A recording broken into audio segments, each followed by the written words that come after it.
अगर आप अभी भी हर महीने की सैलरी आने से पहले ही टेंशन में आ जाते हैं, अगर घर में पैसों की बात होते ही माहौल भारी हो जाता है, अगर आप अपने ही पार्टनर से पैसे को लेकर बहस करते करते थक चुके हैं लेकिन फिर भी सॉल्यूशन नहीं मिल रहा, तो आज का ये वीडियो आपके लिए है।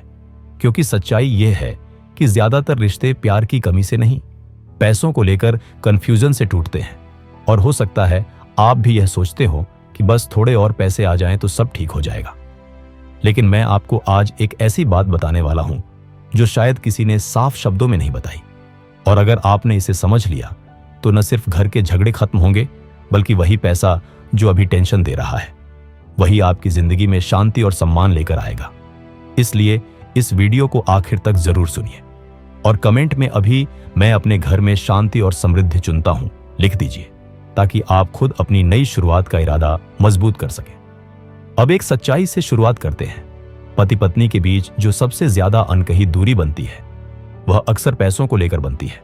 कोई खुलकर नहीं कहता, लेकिन अंदर ही अंदर तुलना चलती रहती है। मैं ज्यादा कमाता हूं, तुम खर्च ज्यादा करती हो, तुम बचत नहीं समझते, तुम जोखिम क्यों लेते हो। और धीरे धीरे ये बातें सिर्फ पैसों तक सीमित नहीं रहती, ये सम्मान, भरोसे और पहचान तक पहुंच जाती है। समस्या पैसा नहीं है, समस्या पैसे को लेकर अस्पष्टता है। घर में कितनी इनकम है, कितने खर्च हैं, किस चीज की प्राथमिकता है, भविष्य की प्लानिंग क्या है, ये सब क्लियर नहीं होता। और जहां क्लैरिटी नहीं होती वहां डर पैदा होता है, और जहां डर होता है वहां टकराव अपने आप शुरू हो जाता है। आपने नोटिस किया होगा कि जब भी घर में पैसे कम पड़ते हैं तो सिर्फ बैंक बैलेंस कम नहीं होता, धैर्य भी कम हो जाता है। छोटी छोटी बातें बड़ी बन जाती हैं, और जो बात प्यार से सुलझ सकती थी वह आरोप में बदल जाती है। लेकिन अब मैं आपको एक गहरी बात समझाना चाहता हूं। लॉ ऑफ अट्रैक्शन सिर्फ पैसे आकर्षित करने की टेक्निक नहीं है, यह आपकी अंदरूनी ऊर्जा और सोच को व्यवस्थित करने का तरीका है। और जब घर के दो लोग एक ही दिशा में सोचने लगते हैं तो पैसा खुद उस दिशा में बहना शुरू कर देता है। सबसे पहले समझिए कि आप दोनों में से हर एक का पैसा को लेकर अलग अनुभव रहा है। किसी ने बचपन में कमी देखी है, किसी ने संघर्ष देखा है, किसी ने घर में हमेशा तनाव देखा है, और यह सब आपके अवचेतन में दर्ज हो चुका है। अब जब भी पैसे की बात होती है तो आप सिर्फ वर्तमान नहीं देख रहे होते, आप अपने पुराने डर भी जी रहे होते हैं। अगर पति को लगता है कि पैसा हमेशा मुश्किल से आता है तो वह हर खर्च में खतरा देखेगा। अगर पत्नी को लगता है कि जीवन का आनंद अभी लेना चाहिए तो वह खर्च को आजादी मानेगी। और दोनों में से कोई गलत नहीं है, दोनों सिर्फ अपने पुराने अनुभव से प्रतिक्रिया दे रहे हैं। यहां लॉ ऑफ अट्रैक्शन का पहला सिद्धांत काम आता है। आप जिस भावना से सोचते हैं वही परिणाम आकर्षित करते हैं। अगर घर में पैसा डर के साथ चर्चा होगा तो वह हमेशा तनाव के साथ आएगा। अगर पैसा कृतज्ञता और योजना के साथ चर्चा होगा तो वह स्थिरता और वृद्धि के साथ आएगा। तो पहला कदम है फाइनेंशियल क्लैरिटी। बिना दोष दिए बैठिए और पूरे महीने की इनकम और खर्च लिखिए। जितना आता है उतना ही नहीं, जितना जा रहा है वह भी ईमानदारी से लिखिए। जब तक आप सच्चाई को कागज पर नहीं देखते तब तक दिमाग में भ्रम चलता रहता है। जब दोनों पार्टनर मिलकर बैठते हैं और आंकड़ों को देखते हैं तो बहस कम होती है, क्योंकि अब बात भावनाओं से हटकर तथ्यों पर आ जाती है। और जहां तथ्य होते हैं वहां समाधान संभव होता है। दूसरा कदम है साझा विजन बनाना। आप दोनों किस तरह की जिंदगी चाहते हैं?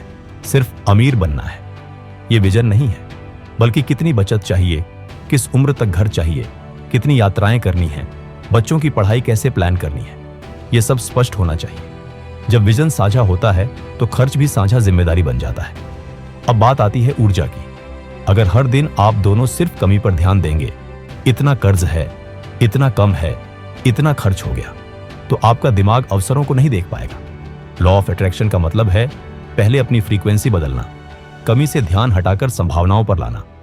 इसका मतलब यह नहीं कि आप वास्तविकता से भाग जाएं, बल्कि इसका मतलब है कि आप समस्या को स्वीकार करके भी समाधान की भावना में रहें। जैसे हर महीने के अंत में बैठकर यह कहना, हमने इस महीने जो भी संभाला उसके लिए आभारी है, और अगले महीने हम और बेहतर प्लान करेंगे। यह छोटी सी आदत आपके घर की ऊर्जा बदल देती है। आपको यह समझना होगा कि पैसा सिर्फ कागज या डिजिटल नंबर नहीं है, यह भरोसे का प्रतीक है। जब पति पत्नी एक दूसरे पर भरोसा करते हैं तो पैसा भी स्थिर रहता है, लेकिन जब संदेह शुरू होता है तो पैसा चाहे कितना भी हो, असुरक्षा बनी रहती है। अब एक गहरी परत पर चलते हैं। कई बार झगड़े इसलिए होते हैं क्योंकि पैसा शक्ति का माध्यम बन जाता है। जो ज्यादा कमाता है वह निर्णय लेना चाहता है, जो कम कमाता है वह खुद को छोटा महसूस करने लगता है, और यहीं से रिश्ते में दरार शुरू होती है लॉ ऑफ अट्रैक्शन का। तीसरा सिद्धांत है संतुलन। अगर आप चाहते हैं कि धन संतुलित रूप से आए तो पहले घर के भीतर सम्मान संतुलित होना चाहिए। कमाने वाला और संभालने वाला दोनों बराबर महत्वपूर्ण है, क्योंकि पैसा कमाना और पैसा संभालना दोनों अलग स्किल हैं। अब मैं आपको एक प्रैक्टिकल अभ्यास बताता हूं। हर हफ्ते एक फाइनेंशियल कन्वर्सेशन टाइम तय करें, सिर्फ 30 मिनट, बिना फोन के, बिना आरोप के, सिर्फ सुनने के लिए। पहले एक बोलेगा, दूसरा बीच में नहीं टोकेगा, फिर दूसरा बोलेगा। इस दौरान सिर्फ एक सवाल पूछिए, हम इस महीने पैसा बेहतर तरीके से कैसे मैनेज कर सकते हैं? यह सवाल दोष नहीं, समाधान पैदा करता है। धीरे धीरे आप पाएंगे कि टकराव कम हो रहा है, क्योंकि अब आप दोनों एक ही टीम में हैं। पहले जहां आप एक दूसरे के खिलाफ खड़े थे, अब आप समस्या के खिलाफ साथ खड़े हैं।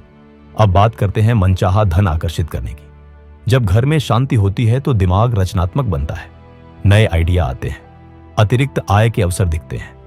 लेकिन जब घर में तनाव होता है तो व्यक्ति सिर्फ सर्वाइवल मोड में चला जाता है, और सर्वाइवल मोड में कोई समृद्धि नहीं बनती। इसीलिए हर सुबह 2 मिनट साथ बैठकर यह कल्पना कीजिए कि आपका घर आर्थिक रूप से सुरक्षित है, आप दोनों मुस्कुरा रहे हैं, बैंक बैलेंस बढ़ रहा है, कर्ज कम हो रहा है। यह कल्पना सिर्फ दिवा स्वप्न नहीं है, यह आपके दिमाग को नई दिशा देने का अभ्यास है। जब आप बार बार समृद्धि की तस्वीर देखते हैं तो आपका अवचेतन उसी दिशा में काम करना शुरू कर देता है। आप खर्च करते समय भी जागरूक रहते हैं, कमाते समय भी प्रेरित रहते हैं। लेकिन याद रखिए, लॉ ऑफ अट्रैक्शन कोई जादू नहीं है कि बैठे बैठे पैसा बरसने लगे। यह आपकी सोच, भावनाओं और कार्यों को एक दिशा में लाने की प्रक्रिया है। जब सोच स्पष्ट होती है, भावना सकारात्मक होती है और कार्य अनुशासित होते हैं, तब परिणाम बदलते हैं। आज अगर आपके घर में पैसों को लेकर तनाव है तो उसे छुपाइए मत, उसे स्वीकार कीजिए, लेकिन उसे अपनी पहचान मत बनाइए। आप गरीब नहीं हैं, आप असंगठित हो सकते हैं, आप असफल नहीं हैं, आप भ्रमित हो सकते हैं, और भ्रम को स्पष्टता से बदला जा सकता है। जब अगली बार पैसों की बात हो तो आवाज ऊंची करने से पहले खुद से पूछिए, क्या मैं अभी डर से बोल रहा हूं या समझ से? यह एक सवाल आपकी दिशा बदल सकता है। और अंत में मैं आपको यही कहना चाहता हूं कि मनचाहा धन आकर्षित करना सिर्फ बैंक बैलेंस बढ़ाना नहीं है, यह घर के माहौल को बदलना है। जब घर में सम्मान, स्पष्टता और कृतज्ञता होगी तो धन आना स्वाभाविक हो जाएगा, क्योंकि आप दोनों अब एक ही ऊर्जा में हैं। हो सकता है शुरुआत में यह सब अजीब लगे, लेकिन हर बदलाव पहले अजीब ही लगता है। बस 1 महीना ईमानदारी से इन कदमों को अपनाइए, खुलकर बात कीजिए, साझा लक्ष्य बनाइए, रोज थोड़ी कृतज्ञता जोड़िए, और देखिए कैसे वही पैसा जो पहले झगड़े की वजह था, अब आपकी साझी ताकत बन जाता है। आपकी आर्थिक कहानी अभी खत्म नहीं हुई है, यह सिर्फ एक नया अध्याय शुरू करने का समय है, और यह अध्याय डर से नहीं, स्पष्टता और विश्वास से लिखा जाएगा। और जब आप दोनों मिलकर यह निर्णय लेते हैं कि हम कमी की कहानी नहीं, समृद्धि की कहानी जीएंगे, तब बदलाव रुकता नहीं, बढ़ता है, और धीरे धीरे आपकी जिंदगी उसी दिशा में ढलने लगती है जिसे आप सच में चुनते हैं।